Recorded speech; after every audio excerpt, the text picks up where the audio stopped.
Hello friends, स्वागत है आप सभी का आपके अपने YouTube channel study session with HF में। तो फ्रेंड्स, आज अपन आरबीएससी क्लास 10th साइंस के चैप्टर नंबर 1 के पार्ट 6 को शुरू करेंगे।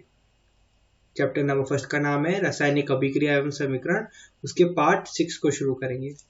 आज के इस वीडियो में एनसीईआरटी के टॉपिक नंबर 1.2.3 द्विविस्थापन अभिक्रिया, जिसे इंग्लिश में डबल डिस्प्लेसमेंट रिएक्शन कहते हैं, उसको समझने वाले हैं। सबसे पहले समझेंगे कि द्विविस्थापन अभिक्रिया क्या होती है, डबल डिस्प्लेसमेंट रिएक्शन क्या होता है, what is double displacement reaction. तो परिभाषा से शुरू करते हैं। देखिए, वह अभिक्रिया जिनमें अभिकारकों के बीच, किनके बीच, अभिकारकों के बीच आयनों का आदान प्रदान होता है। किसका आदान प्रदान होगा? आयनों का आदान प्रदान होता है, यानी लेन देन होता है, उन्हें द्विविस्थापन अभिक्रिया कहते हैं। कैसे? अब यहां पर एक जो वर्ड है वो आपको परेशान कर रहा होगा, ये आयन। ये आयन क्या होता है मैं अभी थोड़ी देर में आपको समझाऊंगा। पहले आप सिर्फ इस परिभाषा पे गौर कीजिए और इसको थोड़ा सा याद करने की कोशिश करें कि वह अभिक्रिया जिनमें अभिकारकों के बीच आयनों का आदान प्रदान होता है उन्हें द्विविस्थापन अभिक्रिया कहते हैं। मतलब यहां पर आदान प्रदान तो हो रहा है, यहां पर आदान प्रदान तो हो रहा है, लेन देन तो हो रहा है, लेकिन किनके बीच हो रहा है? अभिकारकों के आयनों के बीच हो रहा है। किनके बीच हो रहा है? आयनों के बीच हो रहा है। जैसे एक उदाहरण ले लीजिए इसका बहुत अच्छा सा, कि बेरियम सल्फेट तथा सोडियम क्लोराइड का निर्माण जब होता है वो द्विविस्थापन अभिक्रिया कहलाती है ना।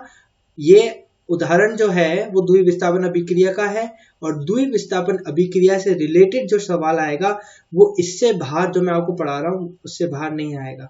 ठीक है, इसलिए एक एक शब्द को आपको कंठस्थ करना है, एक एक शब्द को याद करना है। ठीक है, तो बेरियम सल्फेट तथा सोडियम क्लोराइड का निर्माण कैसे होता है? देखिए, जब सोडियम सल्फेट, ये लिख रखा है, जब सोडियम सल्फेट बेरियम सल्फेट से रिएक्शन करता है, और ये दोनों एक्वस और एक्वस स्टेट में, यानी कि जलीय विलयन है दोनों, सोडियम सल्फेट का जलीय विलयन और बेरियम सल्फेट का जलीय विलयन, दोनों को जब एक साथ मिलाया जाता है तो क्या बनता है? बेरियम क्लोराइड और सोडियम क्लोराइड। ये कैसे होता है वो मैं आपको बताता हूं। देखिए, सोडियम सल्फेट क्या होता है? सोडियम सल्फेट का ये जो Na, सोडियम जो है, ये धनायन होता है। ये क्या होता है? धनायन होता है, जो बेरियम क्लोराइड के ऋण आयन से अभिक्रिया करता है। क्या करता है? बेरियम क्लोराइड के ऋण आयन से क्रिया करता है। तो अब आप मुझसे पूछ लेंगे कि सर आपको कैसे पता चला कि ये जो सोडियम धनायन है, क्लोराइड ऋणायन है, सल्फेट धनायन है और ये ऋणायन है बेरियम, आपको कैसे पता चल रहा है? तो अभी मैं आपको थोड़ी देर में बताऊंगा। मैंने बोला आपको कि आयनों के बारे में अभी जानकारी दे रहा हूं।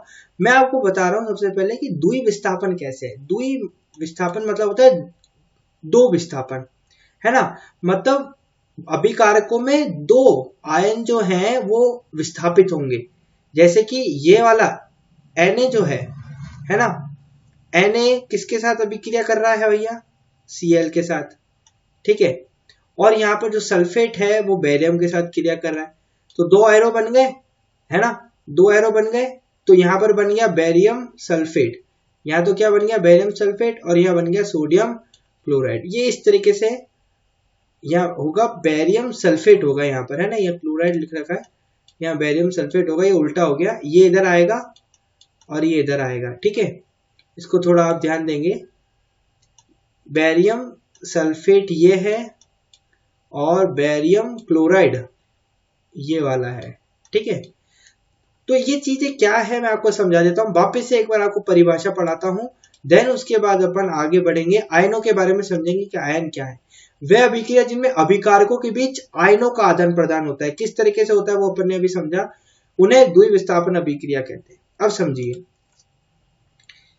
अब समझते हैं आयन के बारे में कि आयन क्या होता है। देखिए, आयन एक आवेशित परमाणु अथवा परमाणु का एक ऐसा समूह होता है जिस पर नेट आवेश विद्यमान होता है। जिस पर क्या होता है? नेट आवेश विद्यमान होता है। परमाणु के समूह जिन पर नेट आवेश विद्यमान होता है उसे बहुपरमाणुक आयन कहते हैं। क्या कहते हैं? बहुपरमाणुक आयन कहते हैं। जैसे जैसे आप समझेंगे, यहाँ पर मैं आपको समझाता हूं अच्छी तरीके से कि आयन, नेट आवेश और इनका मतलब क्या होता है ना, तब आप इसको थोड़ा अच्छी तरीके से समझ पाएंगे।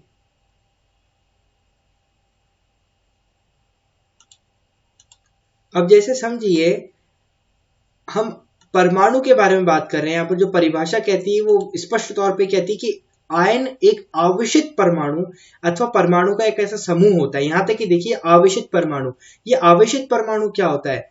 आवेशित परमाणु का अर्थ होता है, देखिए एक परमाणु ले लीजिए, मान लेते हैं मैं Na ले रहा हूं। मैं क्या ले रहा हूं? Na।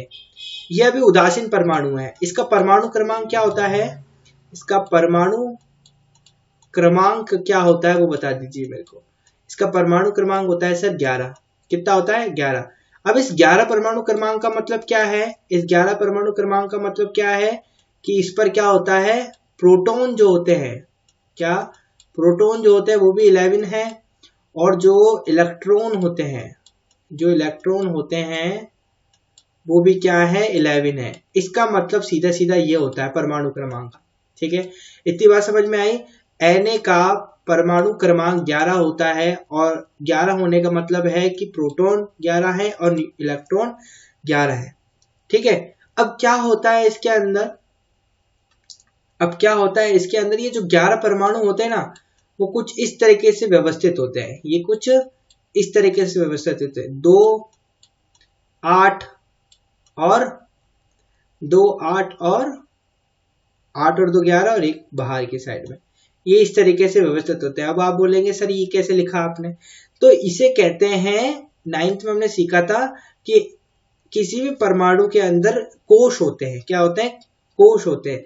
अपन ने इसको J, K, L, M इस तरह के समझा था, या इन्हीं को हमने नाम दे दिया था, पहला, दूसरा, तीसरा, चौथा, इस तरीके से ऑर्बिटल नाम दिए थे, जिसमें हमने समझा था कि जो पहला ऑर्बिटल होता है उसके अंदर तो 2 इलेक्ट्रॉन आते हैं, दूसरा ऑर्बिटल होता है उसके अंदर 8 इलेक्ट्रॉन आते हैं, और तीसरा ऑर्बिटल होता है उसके अंदर इससे बढ़कर 32 इलेक्ट्रॉन आते हैं, है ना। इस तरीके से मतलब बढ़ते रहते हैं, ये हमने समझा था। तो यहां पर जब हम Na के अंदर इलेक्ट्रॉन भरने निकले, जब हम Na के अंदर इलेक्ट्रॉन भरने निकले, यानी ये अपना Na है, सोडियम है, ये सोडियम परमाणु है।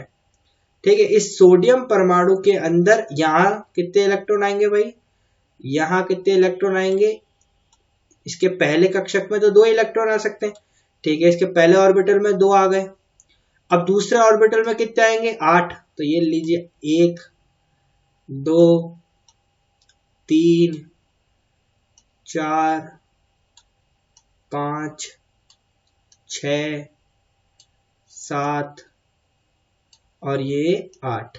ठीक है, अभी भी कितने इलेक्ट्रॉन हो गए अपने पास? ये थोड़ा खराब हो गया, ये ले लीजिए अपना 8। ठीक है, ये तो 10 हो गए। अभी इसमें तो 11 है ना, तो ये लीजिए एक और बना लीजिए, ये 11, एक इलेक्ट्रॉन यहाँ है। अब क्या है इसके अंदर? ये जो बाहर वाला इलेक्ट्रॉन होता है ना, ये जो बाहर वाला इलेक्ट्रॉन है, ये वाला इलेक्ट्रॉन है भाई। अब इसको क्या होता है, ये क्या होता है? ये निकल जाता है ना। तो ये जब भी क्रिया करेगा तो ये आसानी से निकल जाता है।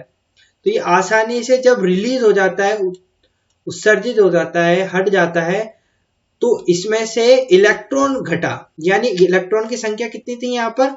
यहाँ पर 11 इलेक्ट्रॉन थे, जिसमें से एक इलेक्ट्रॉन घट गया, है ना। अपन जानते हैं नाभिक के अंदर प्रोटॉन होते हैं और बाहरी कक्षा ऑर्बिटल में जो घूमते हैं वो इलेक्ट्रॉन होते हैं। अब इलेक्ट्रॉन एक निकल गया, यानी इसमें से कम हो गया, तो प्रोटॉन की संख्या जो हो गई वो कितनी हो गई साहब? मुझे बताएंगे सब बच्चे। यहाँ पर 11 हो गई कि नहीं हुई? और इलेक्ट्रॉन की जो संख्या थी वो कितनी हो जाएगी? यहाँ पर ये गलत लिखा है थोड़ा, इसको थोड़ा सही करेंगे।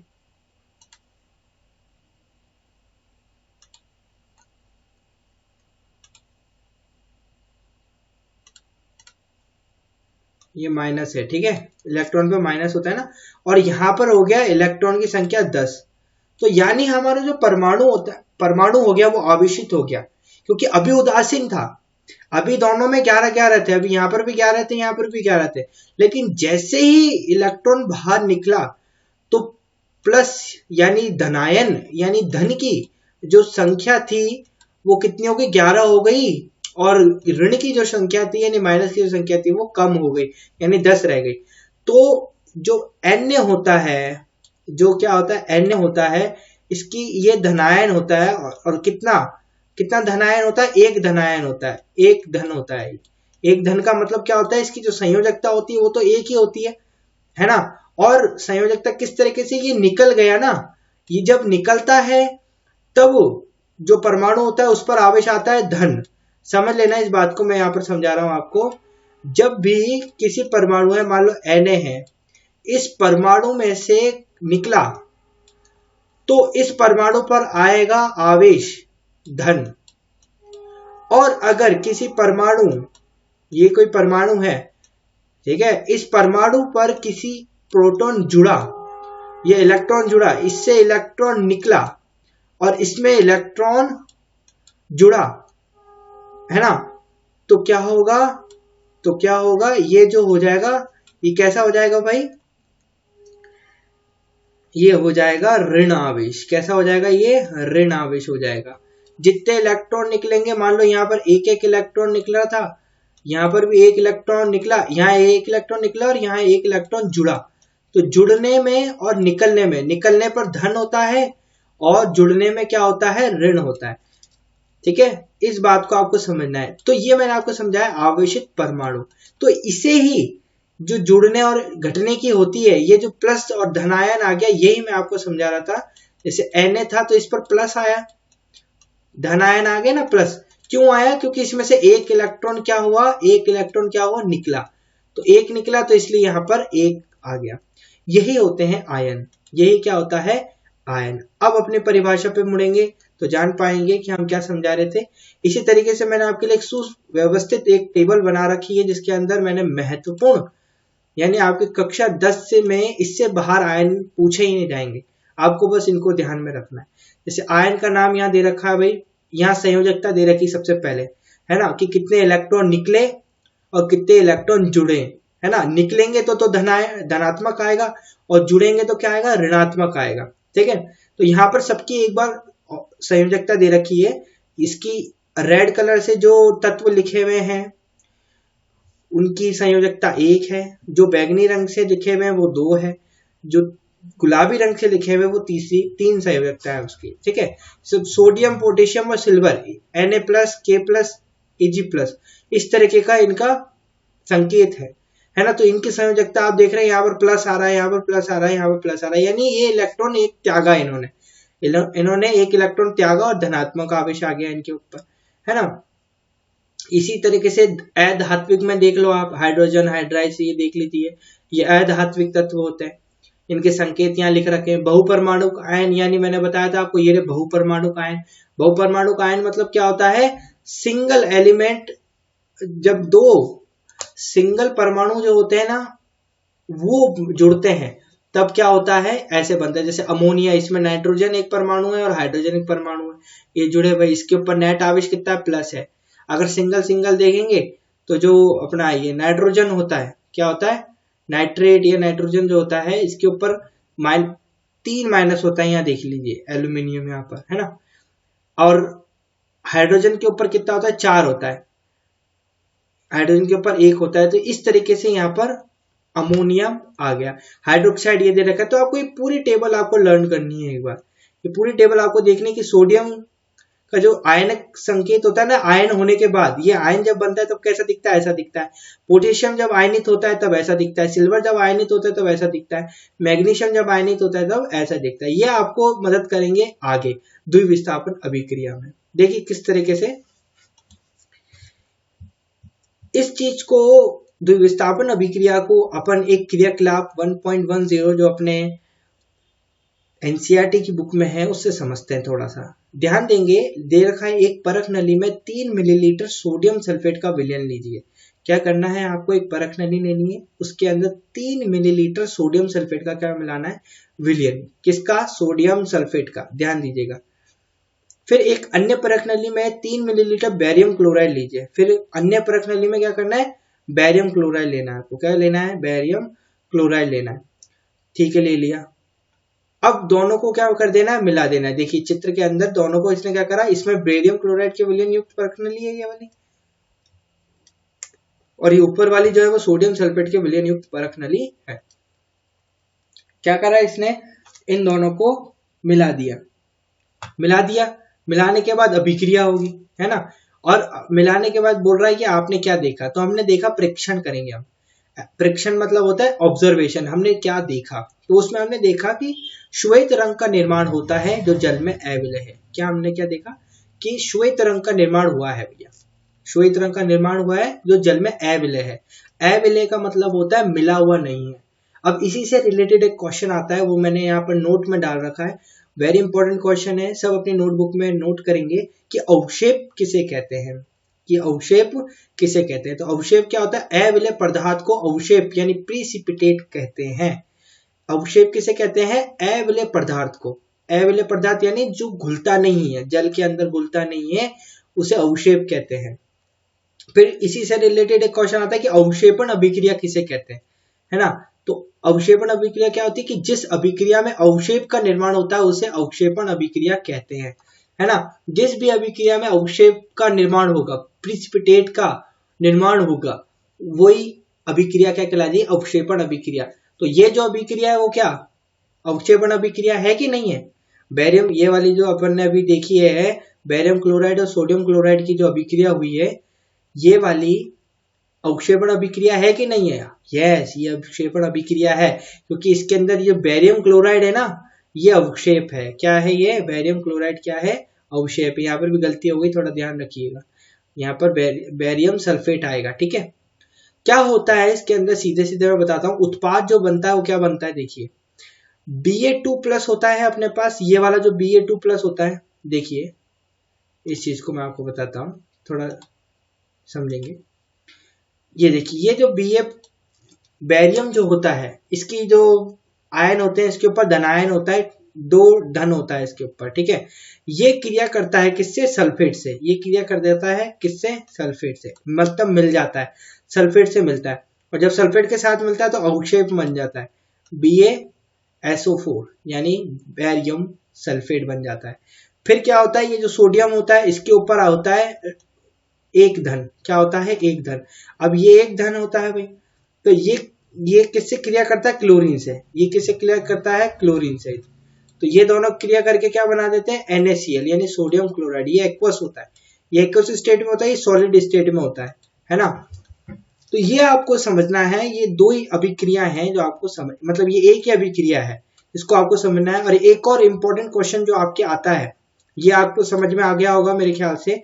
कुछ नहीं है इसके अंदर, क्रियाकलाप दे रखा है, प्रेक्षण आपके पास है कि श्वेत रंग का निर्माण होता है जो जल में अविलय होता है। अविलय पदार्थ को अवक्षेप कहते हैं। जो अवक्षेप होता है वो जिस भी अभिक्रिया में बनता है उस अभिक्रिया को अवक्षेपण अभिक्रिया कहते हैं। किस तरीके से हुआ काम, अवक्षेप कैसे बना, जलीय विलयन कैसे बना, ये मैंने आपको बता दिया कि बेरियम सल्फेट कैसे बना और NaCl कैसे बना, वो इस तरीके से बना, ये भी मैंने आपको बता दिया। अब आपके एनसीईआरटी में एक क्वेश्चन आता है भाई, एनसीईआरटी में ही आपके एक क्वेश्चन आता है, वो आता है क्रियाकलाप 1.2 पर ध्यान दें, जिसमें आपने लेड 2 नाइट्रेट तथा पोटेशियम आयोडाइड के विलयनों को मिश्रित किया था। ध्यान दीजिए इस बात को, बहुत प्यार से समझेंगे, इंपॉर्टेंट क्वेश्चन है, आ सकता है। ध्यान दें जिसमें आपने लेड नाइट्रेट तथा पोटेशियम आयोडाइड के विलयनों को मिश्रित करना है। क्या करना है, लेड नाइट्रेट तथा पोटेशियम आयोडाइड के मिश्रणों को विलयन करना है। अवक्षेप किस रंग का था, क्या आप अवक्षेपित यौगिक का नाम बता सकते हैं। पहला क्वेश्चन, इस अभिक्रिया के लिए संतुलित रासायनिक समीकरण लिखिए। क्या ये भी द्विविस्थापन अभिक्रिया है, बताइए। तो आपको इन सबके उत्तर तो मैंने साफ साफ तौर पर यहाँ लिख रखे हैं। सबसे पहला है कि अवक्षेप किस रंग का था, तो अवक्षेप किस रंग का था, पीले रंग का था। अवक्षेप का नाम क्या था, तो अवक्षेप का नाम था लेड आयोडाइड, ठीक है, जिसका रासायनिक सूत्र मैंने यहाँ लिख दिया है। संतुलित रासायनिक समीकरण आपसे पूछा है तो आपको यहाँ लिखना है कि लेड नाइट्रेट और पोटेशियम आयोडाइड, ये बोल रखा है इसने, लेड नाइट्रेट तथा पोटेशियम आयोडाइड को मिश्रित किया जाता है। तो हमने क्या करा, लेड नाइट्रेट और पोटेशियम आयोडाइड के विलयनों को क्या कर दिया, मिश्रित कर दिया। ये एक्वस है, ये भी एक्वस है, इन दोनों को क्या करा हमने, मिश्रित किया। समझ में आया। मिश्रित कर कर हमने क्या बन गया, हमारे पास लेड आयोडाइड बन गया और पोटेशियम नाइट्रेट हो गया। अब इसमें जो PbI2 यानी लेड आयोडाइड है, ये क्या है, अवक्षेप है। क्या है ये, अवक्षेप है। यानी अवक्षेप मतलब क्या होता है, ये क्या है, अविलय पदार्थ है, जो कि ये जो अभिक्रिया बनी इसके अंदर नहीं मिलता है। ठीक है, ये हो गया लेड आयोडाइड की कहानी। फिर तीसरा प्रश्न आता है, क्या यह भी द्विविस्थापन अभिक्रिया है? तो यहाँ हमने लिख रखा है हाँ, यह एक द्विविस्थापन अभिक्रिया है। तो सीधे सिंपल आंसर तो आपको यहाँ से 3 मिल जाएंगे, जिनको आपको एज इट इज उतारना है। ध्यान ये देना है कि ये आया कैसे, ये जो अभिक्रिया है वो हुई कैसे, ये आई कैसे। तो इसको समझिए, मैंने आपको आयनों के नाम क्यों याद करवाए थे, अब समझ में आएगा आपको। यहां पर इसने बोला लेड नाइट्रेट तथा पोटेशियम आयोडाइड। तो सबसे पहले लिख लीजिए लेड नाइट्रेट, लेड लिख लिया हमने, ठीक है। अभी ये बन रहा है इसमें नाइट्रेट, नाइट्रेट भी लिख दिया है ना, तो लेड हो गया, नाइट्रेट हो गया। अब नेड में आयन कितना होता है, धन 2 होता है। इस पर जो आयन उपस्थित होता है वो कितना होता है, धन 2। नाइट्रेट में कितना होता है, -1। क्योंकि हमारे को तो सॉल्यूशन पता ही नहीं ना, ये चीज तो हमारे को पता ही नहीं है, लेड नाइट्रेट बना कैसे। लेड नाइट्रेट को जो सूत्र होता है वो तो हमारे को पता ही नहीं है। हम सूत्र बनाएंगे कैसे, ये जो PbNO3 ट्वाइस है, हम बनाएंगे कैसे इसको, हम इसको बनाएंगे इसके आयनों की मदद से, है ना। हमने तत्वों के नाम तो पहचान लिए कि लेड और नाइट्रेट, लेड होता है Pb और नाइट्रेट मतलब होता है NO3। अगर जिसको नहीं पता था वो अभी याद रखेंगे, ठीक है। ये तो हमने कर लिया। Pb का जो आयनिंग होता है, आवेशित होने पर जो अवस्था होती है वो +2 की होती है, NO3 की -1 की होती है। फिर हमने इसको क्या कर दिया, क्रॉस मल्टीप्लाई कर दिया, तो Pb के पास तो -1 चला गया, यानी Pb तो Pb रहेगा, +2 चला गया NO3, यानी 2 से मल्टीप्लाई होगा NO3, तो हमने इसका सूत्र लिख दिया PbNO3 ट्वाइस। अरे समझ में आया, PbNO3 ट्वाइस, ये तो इसका हो गया। फिर इसी तरीके से हमने इसने बोला पोटेशियम आयोडाइड, तो पोटेशियम लिख दिया, आयोडाइड का आयोडीन आ गया। अब देखो पोटेशियम की जो धनावस्था होती है वो 1 होती है और आयोडीन की होती है -1। तो इसको भी अपने क्रॉस मल्टीप्लाई करा तो क्या बन गया अपने पास, Ki बन गया। अब अभिक्रिया जो होगी वो इन दोनों में होगी, क्योंकि हमने बोला अभिकारकों के बीच आयनों का आदान प्रदान होता है। अब जो आगे उत्पाद बनेगा ना, अब आगे जो उत्पाद बनेगा वो इन दोनों पर डिपेंड करेगा। ये जो अभिकारक अपन को मिले PbNO3 यानी लेड नाइट्रेट और पोटेशियम आयोडाइड, ये तो अभिकारक है, इनके बीच में आयनों का आदान प्रदान होगा। तो आयनों का कैसे आदान प्रदान होता है, ये जो Pb होता है ना, ये जो प्लस होता है, धन होता है, वो ऋण से जाकर यानी आयोडीन से जाकर क्रिया करता है, तो क्या बन जाता है, PbI2 बन जाता है। क्या बन जाता है, PbI2। ध्यान से समझेंगे, देखिए बन गया कि नहीं बना। और ये जो NO3 होता है, ये ऋण होता है, ये प्लस से जाकर करता है, मतलब प्लस माइनस से क्रिया करता है और माइनस प्लस से, यानी विपरीतों में क्रिया होती है, यानी विपरीत चिन्हों में क्रिया होती है। ये आपको समझना है। आपको क्या समझना है कि विपरीत चिन्हों के मध्य क्रिया होगी। ये प्लस है तो ये क्रिया करेगा माइनस वाले से, ये वाला माइनस है तो ये क्रिया करेगा प्लस वाले से। तो इस तरीके से क्रिया करके क्या बनाते हैं, लेड आयोडाइड और पोटेशियम नाइट्रेट बना देते हैं। ठीक है, ये इस तरीके से आपको सॉल्व होगा और ये आपकी फाइनल रिएक्शन होगी। द्विविस्थापन अभिक्रिया में ये 2 ही क्रियाएं हैं जो आपको अच्छी तरह से समझनी है। समझना है अवक्षेप किसे कहते हैं, समझना है अवक्षेपण अभिक्रिया किसे कहते हैं, समझना है द्विविस्थापन अभिक्रिया किसे कहते हैं। ये 3 क्वेश्चन आपको याद रखने हैं और 2 अभिक्रियाएं याद रखनी है। 2 अभिक्रियाएं कौन सी, पहले ये वाली अभिक्रिया कौन सी वाली, लेड नाइट्रेट तथा पोटेशियम आयोडाइड वाली, और एक जो स्टार्टिंग में मैंने आपको एग्जाम्पल के तौर पे बताया, एग्जाम्पल के तौर पर अपन ने जो सीखी वो आपको करनी है, ये वाली बेरियम सल्फेट तथा सोडियम क्लोराइड का निर्माण। ये 2 अभिक्रियाएं आपको समझनी है बहुत प्यारे तरीके से। आज की वीडियो का समापन यही करते हैं। अगर वीडियो अच्छी लगी तो वीडियो को लाइक करें, चैनल को सब्सक्राइब करें, जरूर से सब्सक्राइब किया करें चैनल को, ठीक है, क्योंकि बच्चे बहुत सारे देखते हैं लेकिन सब्सक्राइब नहीं करते, है ना। तो थोड़ा सपोर्ट कीजिए आप भी इसी तरीके से वीडियो पाने के लिए। अगर अच्छा रिस्पॉन्स आएगा तो और भी हम डालेंगे। आज के लिए इतना ही, धन्यवाद, गॉड ब्लेस यू।